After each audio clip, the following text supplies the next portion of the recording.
ఈశ్వరుడు స్వయంభూగా కుక్కుట లింగమూర్తిగా ప్రకటితం అయిన క్షేత్రం. హూంకారిణి శక్తి కొలువైన క్షేత్రం. సతీదేవి పీఠభాగం పడి 10వ శక్తిపీఠంగా విరాజిల్లుతున్న క్షేత్రం.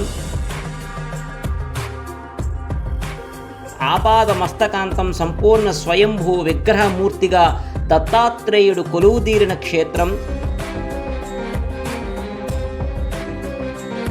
విష్ణు పాదాలు గయాసురుని పాదాలు కలిగిన పుణ్యక్షేత్రం.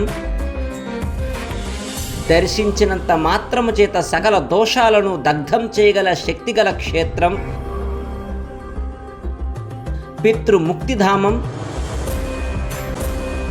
కాకినాడ జిల్లా పిఠాపురంలో గల ఈ పాదగయ మహాపుణ్యక్షేత్రం